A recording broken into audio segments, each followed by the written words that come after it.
Hi, welcome back. I hope you have watched my last video on CUET and what we can expect, what changes we can expect starting 2025. तो एक quick recap कर लेता हूं before I go into this session. तो last video मैंने बात किया था जो चेंजेस एक्सपेक्टेड हैं 2025 में, ठीक है। तो उसमें सबसे पहले मैंने बात किया कि इस बार जो पेपर होंगे वो सारे कंप्यूटर बेस्ड टेस्ट होंगे, मतलब ऑनलाइन मोड में कंडक्ट किए जाएंगे। इसके अलावा सभी पेपर्स का जो टाइम ड्यूरेशन होगा वो यूनिफॉर्म होगा, 60 मिनट्स होगा। कोई भी क्वेश्चन ऑप्शनल नहीं होगा, सभी क्वेश्चंस मैंडेटरी होंगे। फिलहाल सीयूईटी 2025 का नोटिफिकेशन अभी तक नहीं आया है। अगर मैं 2024 को देखता हूं, if I look into and consider the CUET 2024 application process, the registration began on 27th of February।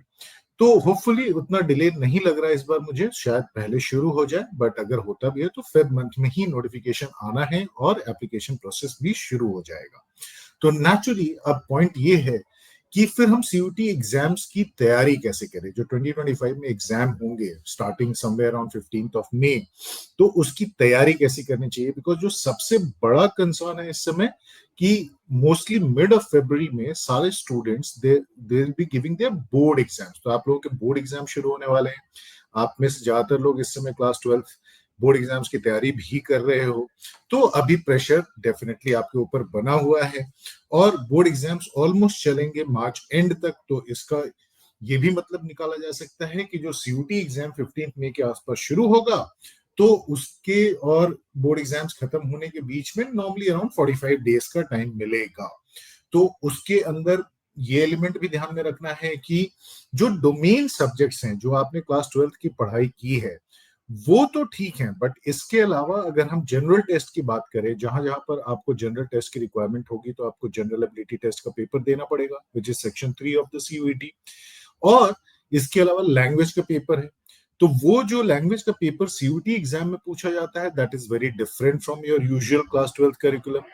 तो इन दोनों की तैयारी क्या उन 45 डेज में हो जाएगी? क्या हम कुछ इस तरीके से प्लान कर सकते हैं कि जो बोर्ड एग्जाम्स का जो टाइम है उसको भी यूटिलाइज कर लिया जाए सीयूटी की तैयारी में? तो अब ये कैसे होगा? तो आज मैं इस सेशन में उन्हीं सब चीजों के, उन्हीं सब एस्पेक्ट्स के ऊपर बात करने वाला हूं। तो सबसे पहले मैं क्या करता हूं, मैं आपको फिर से कुछ लोगों के लिए रिकैप हो जाएगा, और जो फर्स्ट टाइम आ रहे हैं चैनल पे उनकी अंडरस्टैंडिंग बेटर हो जाएगी कि सीयूटी का जो एग्जाम है उसमें एग्जैक्टली exactly कौन से पेपर्स आते हैं, कौन से लैंग्वेज पेपर्स कवर होंगे, कौन से डोमेन सब्जेक्ट्स कवर होंगे। जो जनरल एबिलिटी टेस्ट या जो जनरल एप्टीट्यूड टेस्ट है वो एग्जैक्टली है क्या, उसके अंदर कौन कौन से सेक्शंस हैं, कौन कौन से सब्जेक्ट्स कवर किए जाएंगे। तो ये अंडरस्टैंडिंग बहुत ही जरूरी है। तो पहले मैं इसको कवर करता हूं और फिर मैं आपको एक एक करके बताता हूं कि सीयूटी 2025 की अगर तैयारी करनी है तो किस तरीके से अगले जो 2.5 महीने 3 महीने बचेंगे या 3.5 महीने बचेंगे, तो बोर्ड एग्जाम्स को भी बैलेंस कर लेते हैं उसके अंदर। बोर्ड एग्जाम्स के बाद के जो 40 डेज हैं, 45 डेज हैं, उसमें किस तरीके से मेहनत करेंगे, कितने घंटे लगाने होंगे, वो सब मैं यहाँ पे डिस्कस करता हूँ। तो जो सबसे पहला एस्पेक्ट है वो ये है कि पहले एग्जाम, किसी भी एग्जाम को क्रैक करने का जो फर्स्ट रूल होता है ना, वो होता है उस एग्जाम को समझना। और सीयूटी में ये प्रॉब्लम बहुत ही बड़ी है। क्यों? क्योंकि जब आप सीयूटी का एप्लीकेशन रिलीज होगा और आप जब रजिस्टर करोगे वहां पे, तो यू विल रियलाइज कि वहां पे तो 283 यूनिवर्सिटीज हैं। अगर मैंने एक से ज्यादा यूनिवर्सिटीज के बारे में सोचा है और मैं सोच रहा हूं कि मैं मल्टीपल यूनिवर्सिटीज में अप्लाई करूंगा ताकि मेरे चांसेस बढ़ जाएं किसी भी तरीके से। मान लो फॉर एग्जांपल कि मुझे दिल्ली यूनिवर्सिटी में भी अप्लाई करना है, मुझे बीएचयू में भी अप्लाई करना है, मुझे यूनिवर्सिटी ऑफ हैदराबाद में भी अप्लाई करना है फॉर द सेम प्रोग्राम और मल्टीपल प्रोग्राम्स। तो ये भी हो सकता है कि जो सारे यूनिवर्सिटीज हैं उनकी तो एलिजिबिलिटी डिफरेंट होती है, तो मुझे शायद नए पेपर्स लेकर के भी एग्जाम देने पड़े। और इस बार तो एनटीए फ्रीडम देने जा रहा है कि अगर आपने वो सब्जेक्ट 12th में नहीं पढ़ा है तो वो भी आप यहाँ पर ले सकते हो। तो ये डिसाइड करना सबसे पहले बहुत इंपॉर्टेंट होता है सीयूटी में कि आप किन किन यूनिवर्सिटीज में अप्लाई करने वाले हैं। फिर उन यूनिवर्सिटीज के एलिजिबिलिटी क्राइटेरियाज क्या है, are you even eligible for the programme. तो आप जिस प्रोग्राम के बारे में सोच रहे हो, क्या आप उसके लिए एलिजिबल हो। फॉर एग्जाम्पल, अगर आपको दिल्ली यूनिवर्सिटी से बीकॉम ऑनर्स करना है तो क्या आपने ट्वेल्थ में अकाउंट्स पढ़ा है या मैथमेटिक्स पढ़ा है। अगर ये दोनों सब्जेक्ट्स आपने नहीं पढ़े हैं किसी कारण से, कॉमर्स विदाउट मैथ्स थे बट स्टिल स्कूल ने फ्रीडम दे दिया कि नहीं अकाउंट्स नहीं लोगे तो भी चलेगा, बिजनेस स्टडीज इकोनॉमिक्स हम इसको कॉमर्स बोलते, तो कुछ भी फैक्टर्स हो सकते हैं। तो यहाँ पर ये ध्यान रखना है कि दिल्ली यूनिवर्सिटी के बीकॉम ऑनर्स का जो रूल है वो बहुत क्लियर है कि students must have passed either accounts और मैथमेटिक्स इन देयर क्लास 12। तो डेफिनेटली बीकॉम ऑनर्स नहीं मिलेगा वहां पर। सिमिलरली अगर मैं फॉर एग्जांपल किसी यूनिवर्सिटी में इंग्लिश ऑनर्स के लिए, फॉर एग्जांपल अगेन मैं दिल्ली यूनिवर्सिटी के एग्जांपल लेता हूँ, इंग्लिश ऑनर्स के लिए अप्लाई करना। अब दिल्ली यूनिवर्सिटी के इंग्लिश ऑनर्स की एलिजिबिलिटी क्या कहती है कि आपने क्लास 12th में इंग्लिश पढ़ा हुआ होना चाहिए और उसको पास भी होना चाहिए। मान लो आपने किसी कारण से उस समय इंग्लिश लैंग्वेज पेपर नहीं लिया आपने 11th-12th में, होता है बहुत सारे बोर्ड्स में एप्लीकेबल हो सकता है, तो आप इंग्लिश ऑनर्स के लिए दिल्ली यूनिवर्सिटी में एलिजिबल ही नहीं हो। तो आप एग्जाम दे भी दोगे तो कोई फायदा नहीं है उसका। बट अभी इस साल एक चीज और है कि चूंकि ये फ्रीडम मिली है तो वो रूल शायद बदले कुछ हद तक, तो वेट करते हैं नोटिफिकेशन आने तक। बट ये तो सेकेंडरी एस्पेक्ट बन जाएंगे जब हम फॉर्म वॉर्म फिल कर देंगे। तो उसके बाद जो इंपॉर्टेंट एस्पेक्ट बचता है वो ये है कि एग्जाम की अब तैयारी कैसे करें, कितना समय देना चाहिए हमें, किस तरीके से पढ़ाई करनी चाहिए, किन चीजों का ध्यान रखना चाहिए। तो वो अंडरस्टैंडिंग बहुत ही इंपॉर्टेंट है। और मैं इतना कहूंगा कि having guided thousands of students over the last 3 years, बहुत सारे स्टूडेंट्स को गाइड किया है, तो मैं उनके जो एक्सपीरियंसेस रहे हैं, उनके जो स्ट्रैटेजीज रहे हैं, उन सबका जो निचोड़ है वो यहाँ पे मैं आपको आज प्रेजेंट करता हूँ। तो मेहनत तो करनी पड़ेगी, कोई शॉर्टकट से सक्सेस आएगा नहीं सीयूईटी में।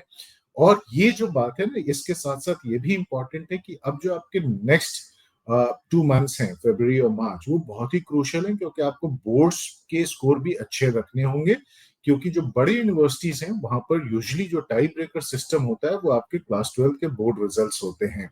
और सीयूईटी के एग्जाम में ये बहुत क्लियर है कि बच्चे अच्छा स्कोर करते हैं, तो जिन्होंने मेहनत किया वो डेफिनेटली अच्छा स्कोर करेंगे। चूंकि इनटेक कम है सीयूटी के जो यूनिवर्सिटीज हैं, जो बड़े यूनिवर्सिटीज हैं, तो नेचुरली टाई ब्रेकर सिस्टम आ जाता है। तो 12th के रिजल्ट्स पे भी ध्यान मेंटेन करना है। तो दोनों सीयूटी हुआ या 12th हुआ, कॉम्प्रोमाइज नहीं करेंगे। तो इस तरीके का प्लान बनाएंगे जो हमें हेल्प करेगा। क्या कवर करना है, कौन से रिसोर्सेज होंगे, उसकी बात करेंगे। तो सबसे पहले मैं क्विकली बता देता हूं for the benefit of everyone कि देखो, जो सीयूटी का एग्जाम होता है ना, उसमें 3 सेक्शन होते हैं। पहला सेक्शन होता है लैंग्वेज पेपर्स का। अब इस बार चेंज, मैंने लास्ट वीडियो में भी बताया था कि नंबर ऑफ पेपर्स रिड्यूस कर दिए गए हैं। अब सिर्फ 13 लैंग्वेजेस अवेलेबल हैं, बाकी जितने लैंग्वेजेस थे उनको हटा दिया गया है। मेजरली तो इंग्लिश ही लिखता है, जो क्राउड है जो सीयूटी एग्जाम देते हैं उसमें मेजरली तो इंग्लिश पेपर को ही लिखते हैं।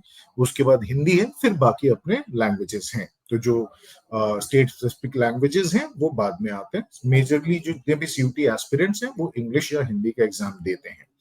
इसके अलावा एक और सेक्शन होता है जिसको हम लोग बोलते हैं डोमेन सब्जेक्ट्स। अब इसमें भी काफी बदलाव किए हैं, कई पेपर्स हटा दिए हैं, including legal studies, tourism, fashion studies. तो पेपर्स हटाए गए हैं इस बार, नंबर ऑफ पेपर्स को रिड्यूस किया गया है।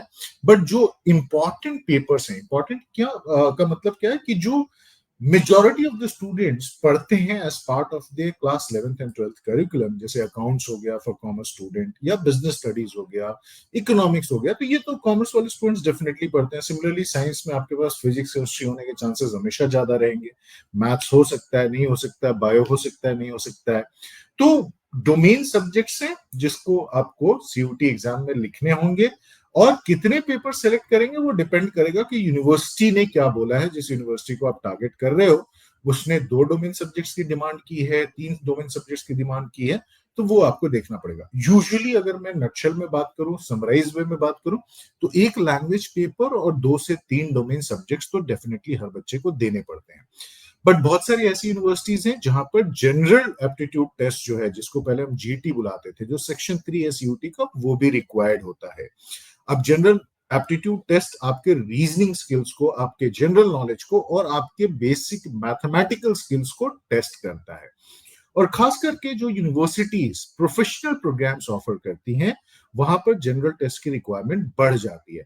इनफैक्ट अगर दिल्ली यूनिवर्सिटी की ही आप बात करोगे तो जो प्रोफेशनल कोर्सेज हैं, फॉर एग्जांपल बीएमएस हो गया, बीबीई बैचलर बिजनेस इकोनॉमिक्स हो गया, या BFIA BBA in finance and investment analysis हो गया, ये जो प्रोफेशनल कोर्सेज हैं इसमें जनरल टेस्ट मैंडेटरी होता है।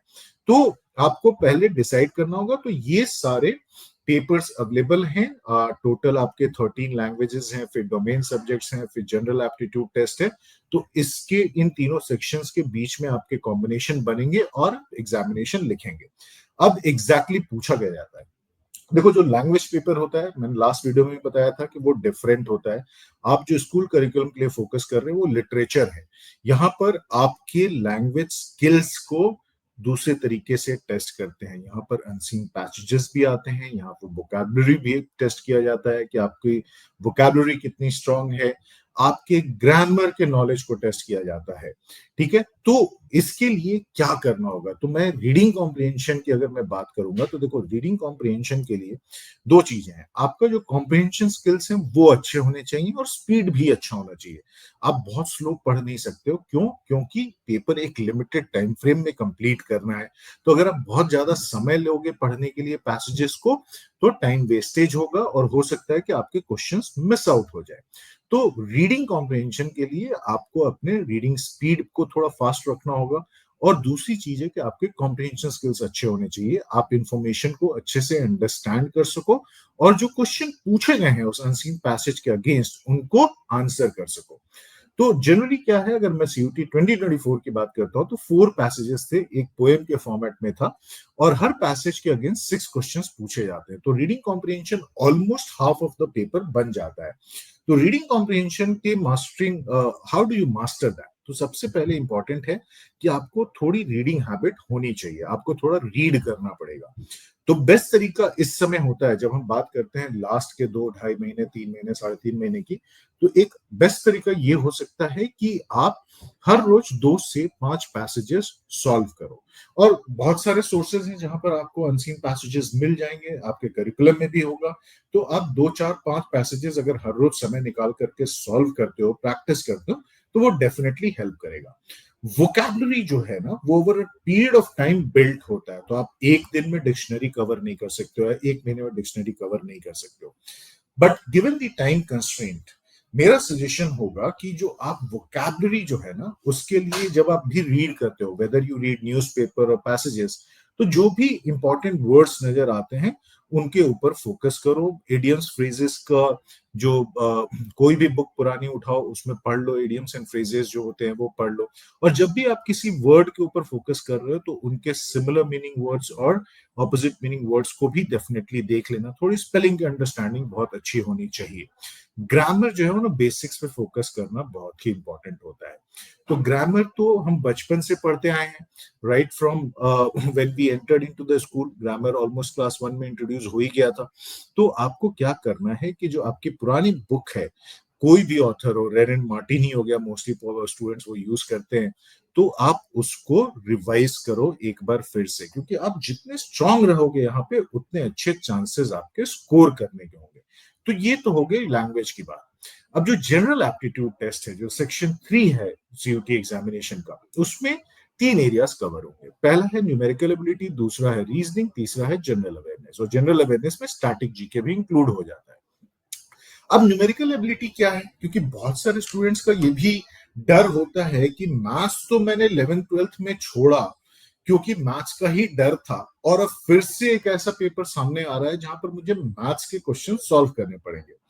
तो यहाँ पर एक चीज बहुत क्लियर कर देता हूं कि जो जनरल एप्टीट्यूड टेस्ट का जो मैथ्स होता है ना, वो बेसिकली आपके 8th-9th क्लास का मैथ्स होता है। और जो हर स्टूडेंट ऑलमोस्ट 10th क्लास तक तो मैथ्स डेफिनेटली पढ़ते ही हैं। डर होता है, कोई बात नहीं। अब उस डर की वजह से हम पेपर नहीं देंगे ये तो नहीं हो सकता है। तो एक दो चीजें होंगी। पहले तो we have to overcome that fear, उस डर के ऊपर जीतना है। Don't go and sip Mountain Dew, ठीक है? तो इसकी जरूरत नहीं है। देखो, मैथ्स का जो डर है ना उसको प्रैक्टिस से बिल्कुल आराम से एलिमिनेट किया जा सकता है। और ये जो टॉपिक्स यहाँ पर न्यूमेरिकल एबिलिटी में जो टॉपिक्स कवर किए जाते हैं, आपको बिल्कुल दिक्कत नहीं होगी, क्योंकि आप देखोगे कि आप रिकॉल कर रहे हो अपने कॉन्सेप्ट्स को, अपने फॉर्मूलेस को जो आपने क्लास 8, 9, 10th में पढ़ा था। आई एम श्योर सबने CF, LCM, एवरेजेस, परसेंटेजेस, ये सब टॉपिक्स आपने ऑलमोस्ट 6, 7, 8, 9, 10th लगातार पढ़ाई की थी। थोड़ी थोड़ी करके डिफिकल्टी लेवल को बढ़ाया गया था। तो वो अब जो डर है ना, वो डेफिनेटली नहीं होगा एक बार दोबारा से प्रैक्टिस करोगे। और इंपॉर्टेंस भी है इस पेपर का, आपको अगर अच्छे कोर्सेज में एडमिशन लेना है, अच्छे कॉलेजेस में जाना है और रिक्वायरमेंट है पेपर की, तो देना पड़ेगा। तो सॉल्यूशन क्या है? प्रैक्टिस करेंगे। तो अपने 8, 9th के जो बेसिक बुक्स थे किसी भी ऑथर के, हम उसको दोबारा उठाएंगे और दोबारा प्रैक्टिस करेंगे। और मेरा सजेशन होगा कि आप इस ऑर्डर को फॉलो करिए। सबसे पहले आप अरिथमेटिक वाले जितने कॉन्सेप्ट्स हैं जो मैंने यहाँ पर लिस्ट किए हैं उनको कवर करिए। उसके बाद आप अलजेब्रा समझने की कोशिश करिए, अलजेब्रा के क्वेश्चंस प्रैक्टिस करिए, फिर बेसिक ज्योमेट्री हो गया और ट्रिग्नोमेट्री हो गया, इनको कवर करते हैं। तो इसी ऑर्डर में, और अरिथमेटिक क्वेश्चन हमेशा ज्यादा होते हैं। जो प्रॉब्लम एरिया है ना जनरल एप्टीट्यूड टेस्ट का, वो है स्टैटिक जनरल नॉलेज और करेंट अफेयर्स। अब करेंट अफेयर्स भी उतना प्रॉब्लमैटिक नहीं है, क्योंकि हम यहां से भी न्यूज़पेपर पढ़ना शुरू करेंगे और मैगजीन्स के थ्रू पीछे के कुछ मंथ्स कवर कर लेंगे, और कई सारे रिसोर्सेज तो CL अपने स्टूडेंट्स को वैसे भी प्रोवाइड करता है। स्टैटिक जनरल नॉलेज थोड़ा भास्ट है, तो उसको over the next 3.5 months cover करना पड़ेगा, तो उसके लिए समय देना पड़ेगा। और थर्ड एलिमेंट है रीजनिंग का। अब यहाँ पर रीजनिंग जो है प्राइमरली एनालिटिकल रीजनिंग फोकस होता है, तो ये भी बहुत आसान बन जाएगा अगर थोड़ा प्रैक्टिस अपने रूटीन में लेकर के आते हो। देखो, reasoning is all about practice. अब जितने अच्छे से प्रैक्टिस करोगे, जितने ज्यादा क्वेश्चंस प्रैक्टिस करोगे, जितने ज्यादा टाइप्स ऑफ क्वेश्चन प्रैक्टिस करोगे, that will help you out. तो कोडिंग हो गया, ब्लड रिलेशंस हो गया, डायरेक्शंस बेस्ड क्वेश्चंस हो गए, क्लॉक्स, कैलेंडर, सीरीज जो होते हैं, मिसिंग टर्म्स वाले क्वेश्चंस हो गए, ऑड वन आउट। तो ये सब प्रैक्टिस की चीजें हैं, आपको अपने डेली रूटीन में प्रैक्टिस के लिए समय देना पड़ेगा। ठीक है, तो ये अंडरस्टैंडिंग हो गई section 3 which is general aptitude test. और डोमेन सब्जेक्ट्स फिर हैं। अब डोमेन सब्जेक्ट्स देखो, जो अगर अच्छे से तुमने अपने 12th की पढ़ाई की है और 11th भी अच्छे से किया है, तो ये उतना प्रॉब्लमैटिक नहीं होगा जब तक कि आपने रट्टा नहीं मारा है। अगर आपने समझने की कोशिश की है, कॉन्सेप्ट्स को समझने की कोशिश की है, तो सीयूटी में डेफिनेटली वो बहुत ही हेल्प करेगा। नॉर्मल एमसीक्यूज में काफी हेल्प हो जाएगा, केस स्टडीज में भी काफी हेल्प हो जाएगा, मैच द फॉलोइंग में भी। तो कोई भी क्वेश्चन आपके लिए डिफिकल्ट नहीं होगा अगर आपने सिंसियरली अंडरस्टैंड किया है, कॉन्सेप्ट को रट्टा नहीं मारा है। वो रट्टा मारने से ना बोर्ड्स में भी अच्छे रिजल्ट्स नहीं आते हैं। अब डोमेन सब्जेक्ट्स पे एक चीज और है, क्योंकि चूंकि आपने पूरे साल उस पर मेहनत किया है, तो आप definitely as compare to the nature of the other 2 papers जिनके लिए आपको फ्रेशली समय देना पड़ेगा, यहाँ पर तो समय देना ही पड़ेगा, बट एफर्ट कम लगा करके ज्यादा जल्दी हम लर्न कर सकते हैं, जल्दी प्रैक्टिस कर सकते हैं, जल्दी अपनी स्ट्रैटेजी बना सकते हैं। ठीक है, तो अब एक काम करते हैं कि हम प्रेप प्लान समझने की कोशिश करते हैं। लेकिन कोई भी प्रेप प्लान बनाने से पहले हमें सारे फैक्टर्स को ध्यान में रखना पड़ता है। तो जैसा मैंने स्टार्ट किया था सेशन, मैं वापस वहां पर आता हूं कि आपको पहले तो ये डिसाइड करना है कि आपको कौन कौन से पेपर रिक्वायर्ड होंगे सीयूटी यूजी एग्जामिनेशन में। आप रैंडमली कोई भी पेपर जाकर कर वहां नहीं लिख सकते हो, क्योंकि कई बार यूनिवर्सिटीज के अपने एलिजिबिलिटी और कंडीशंस होते हैं कि इस कोर्स के लिए पेपर चाहिए, तो वो फैक्टर को ध्यान में रखना है। Second factor obviously board exams हैं, बट उसमें मैं एक एलिमेंट और ऐड कर देता हूं कि देखो, जो बोर्ड एग्जाम्स होते हैं ना, उसमें 2 पेपर्स के बीच में कई बार काफी बड़े गैप्स होते हैं, 5 दिन, 6 दिन, कई बार तो 1 वीक का गैप मिल जाता है। क्या सभी स्टूडेंट्स 24/7 नेक्स्ट पेपर की पढ़ाई कर रहे होते हैं? ऐसा तो नहीं होता है, क्योंकि आप वहां पर भी बोर हो जाते हो। You have studied for the last entire 1 year, तो अब आपको 5 दिन कॉन्टिन्यूअसली सेम चीजें नहीं कर सकते हो, तो वो आप बोर होते हो वहां पे। तो उस पीरियड को कैसे यूटिलाइज कर सकते हैं? क्या हम वहां पर सीयूटी को चिप इन कर सकते हैं, सीयूटी की तैयारी कर सकते हैं? डेफिनेटली कर सकते हैं। तो ये फैक्टर भी एक ध्यान में रखना है। और एग्जाम जब खत्म हो जाएगा बोर्ड एग्जाम्स का, लेट्स से 31 मार्च को, और 15 मई को सीयूटी होगा, तो जो 44 डेज मिलते हैं उसको किस तरीके से यूटिलाइज करेंगे, ये ध्यान में रखना है। तो नंबर ऑफ आवर्स एक बार देख लेते हैं कि बोर्ड्स के दौरान आपको कितने घंटे मिल जाएंगे, और बोर्ड जब एग्जाम्स खत्म हो जाएंगे तो आपको कितने घंटे मिल जाएंगे। तो ड्यूरिंग द बोर्ड एग्जाम अगर हम बात करते हैं, जब आपके बोर्ड एग्जाम स्टार्ट होने वाले हैं अभी इमीडिएटली, तो during the board exams specially आपको ध्यान में रखना है कि जो गैप डेज होंगे, मैं उनकी बात कर रहा हूँ। गैप डेज में 24 आवर्स तो सभी के लिए हैं, बट 24 आवर्स डेफिनेटली आप सीयूटी पे नहीं लगाओगे, इजंट इट? तो किस तरीके से तैयारी करनी है, कितने नंबर ऑफ आवर्स हमें निकालने होंगे? तो देखो, आप कितना भी मेहनत करोगे, मैं समझता हूं आप 14-15 घंटे ही पढ़ाई करोगे, और वो भी स्कूल के लिए टोटली नहीं हो सकता, क्योंकि मैंने बोला वो बोरियत आ ही जाएगी। तो आपको इसमें से क्या करना है, कोशिश ये करनी है कि मैं 2 घंटे या 3 घंटे क्या सीयूटी प्रिपरेशन के लिए निकाल सकता हूँ या निकाल सकती हूँ। डेफिनेटली मैनेजेबल है, कर सकते हैं। तो उसमें कुछ एलिमेंट्स तो कॉमन होंगे कि न्यूज़पेपर तो डेफिनेटली पढ़ना है करंट अफेयर्स के लिए, तो daily half an hour 45 minutes हम न्यूज़पेपर पढ़ लेंगे, और साथ साथ में हम इंग्लिश के कुछ पैसेजेस सॉल्व कर लेंगे, जो भी लैंग्वेज है उसके कुछ पैसेजेस सॉल्व कर लेंगे, थोड़ा ग्रामर रिवाइज कर लेंगे, ये चीज है। और जो जनरल टेस्ट के अदर सेक्शंस हैं, न्यूमेरिकल एबिलिटी, मैं अल्टरनेट डेज करके भी कर सकता हूँ कि मंडे को मैंने थोड़ा सा, एक दिन मैंने थोड़ा सा एक चैप्टर उठाया रेशियो प्रोपोर्शन का फॉर एग्जांपल, वो कर लिया, कॉन्सेप्ट समझ लिए, कुछ 10 क्वेश्चन प्रैक्टिस कर लिए, so that should take around 40-45 minutes. तो इस तरीके से हम बैलेंस आउट कर सकते हैं। डोमेन के लिए आप चूंकि नेक्स्ट डोमेन सब्जेक्ट्स की पढ़ाई डेफिनेटली शुरू कर दोगे, तो जो गैप है तो वो ऑलरेडी आपका साथ साथ में चल रहा है, बट उस समय अच्छे से रिवाइज करो तो वो ज्यादा हेल्पफुल होगा। अब आफ्टर द बोर्ड एग्जाम्स क्या स्टोरी होगी? देखो, आफ्टर द बोर्ड एग्जाम्स अगर हम बात करते हैं, फिर से 24 आवर्स हैं सभी के लिए। क्या अब तो यहाँ पर जो 15 आवर्स 16 आवर्स की स्टडीज मैनेज है, और मैनेज नहीं भी है तो करना पड़ेगा। क्यों? क्योंकि आपको सीयूटी का इंपॉर्टेंस पता है, आप क्यों वो लिख रहे हो, why are you writing the CUET examination, you understand that very well, you understand the competition very well. मैंने लास्ट वीडियो में कंपटीशन की भी बात की थी, लास्ट सेशन में। तो कंपटीशन तो पता है, तो आपको पता है कि यहाँ पे स्कोर नहीं करेंगे तो प्रॉब्लम हो जाएगी एडमिशन को लेकर के, तो प्रॉब्लम नहीं आना है, तो हमें प्रैक्टिस करना है 15 से 16 घंटे। तो 15 से 16 घंटे जब बोर्ड एग्जाम्स को, तो ये होगा rigorous revision and concept learning once again. तो यहां पर वो एलिमेंट, प्रॉब्लम तो मुझे नहीं दिखता है कि बोर्ड एग्जाम्स के बाद तो डेफिनेटली रिलैक्स होकर के सिर्फ सीयूटी के ऊपर फोकस कर सकते हैं। तो एक काम करते हैं, वन बाय वन चेक करते हैं। जो जनरल एप्टीट्यूड सेक्शन है, उसको अगर सक्सेस बनाना है तो सबसे पहला काम आपको न्यूज़पेपर हैबिट, रीडिंग हैबिट जो है वो डेवलप करना ही पड़ेगा। ऑलरेडी है, बहुत अच्छी बात है, उसको कंटिन्यू रखिए। एक न्यूज़पेपर पढ़ने में आपको नॉर्मली 30 टू 45 मिनट्स लगेंगे। जो आपको पता है कि क्या क्या इंपॉर्टेंट होता है एक न्यूज़पेपर में और क्या इंपॉर्टेंट नहीं होता है, तो जो इंपॉर्टेंट नहीं है उसको एलिमिनेट कर देंगे, उसको नहीं पढ़ेंगे, बाकी सारी चीजें। तो फर्स्ट पेज यूजली इंपॉर्टेंट होता है, एडिटोरियल डेफिनेटली हर तरीके से हेल्प करता है, मेन पेज स्पोर्ट्स का, इंटरनेशनल बिजनेस का, और जो कुछ 3-4 पेजेस होते हैं स्टेट न्यूज, जो नेशनल न्यूज होता है वो है। तो टिपिकली अगर एग्जाम पर्सपेक्टिव से इफ यू टॉक अबाउट ना, तो आपको 6.5-7 पेजेस की रीडिंग करनी होती है। आप चाहो तो वहां से नोट्स बना लो, एक नोटबुक में डाल लो, सारे जो इंपॉर्टेंट नोट्स हैं वो कर लो, ताकि वो क्विक रिवीजन एग्जाम के पहले कर सकते हैं। स्टैटिक जीके के लिए आप कोई भी एक अच्छे ऑथर की बुक उठाएं और उसको हर रोज कोशिश करो कि हर रोज 30 minutes, even during the exam हर रोज 30 मिनट्स में स्टैटिक जीके के ऊपर भी डिवोट करूंगा।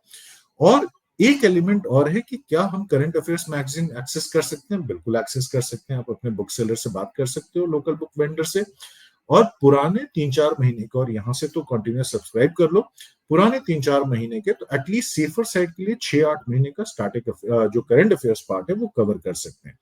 तो ये जो एरिया है ओवरऑल, दिन में अगर आप बोर्ड्स के एग्जाम्स के ड्यूरेशन में इसको कवर कर रहे हैं, और नेचुरली कवर करना चाहिए, तो यहां पर मुझे लगता है कि आपको 1 घंटे डिवोट कर सकते हैं, और जब एग्जाम्स खत्म हो जाएं तो आप डेफिनेटली यहाँ पे 3 घंटे डिवोट कर सकते हैं, जो आपका जनरल एप्टीट्यूड का जो जीके का पार्ट है, इसके अंदर जीके का जो पार्ट है। और इसके बाद आते हैं न्यूमेरिकल एबिलिटी पे। अब जो न्यूमेरिकल एबिलिटी है वो प्रैक्टिस का है। अगर सक्सेस पाना है तो ये मैथ्स है, बेसिकली बेसिक मैथ्स है, तो इसको सिंपल स्ट्रैटेजी होती है कि हम जितना प्रैक्टिस करेंगे उतना हम स्ट्रांग होंगे यहाँ पे। तो जब आप बोर्ड एग्जाम्स के बीच में हैं, आप एक टॉपिक 30 मिनट्स पर डे आप यहाँ पर ले सकते हैं, और जब एग्जाम्स खत्म हो जाते हैं आपके बोर्ड एग्जाम्स, तो आई वुड एक्सपेक्ट कि आप एक दिन में 2 टॉपिक कवर करिए। बहुत ज्यादा टॉपिक्स नहीं है, आप 20 दिन में आराम से सब कुछ कवर कर लेंगे।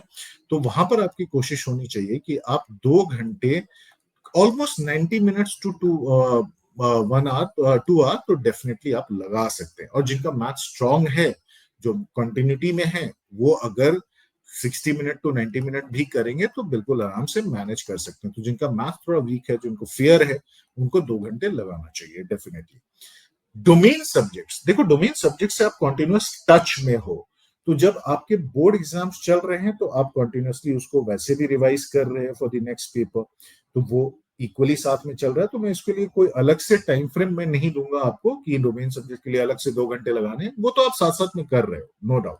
जैसे आपके बोर्ड एग्जाम्स फिनिश हो जाते हैं, है ना, तो उस समय क्या करना है आपको, उस समय आपको प्लान में बिल्कुल सिंपल ये करना है कि हर रोज आप हर डोमेन सब्जेक्ट को 3 घंटे ऑफर करेंगे। ठीक है, एक दिन में आप कोशिश करेंगे 1 या 2 चैप्टर्स थॉरली फिनिश करेंगे, और थ्रू योर रिसोर्सेस, चाहे आप वो टेस्ट सीरीज हो या बुक्स अगर अवेलेबल है आपके पास, तो आप कोशिश करेंगे कि जितने भी इस चैप्टर से related MCQ type of questions होते हैं उसको मैं डेफिनेटली कवर करूंगा, उनको सॉल्व करूंगा, प्रैक्टिस करूंगा। एक बात आपको और ध्यान में रखनी है, एक बुक जो कई बार स्टूडेंट्स इग्नोर कर देते हैं for any reason of their own, वो है NCERT book for domain subjects.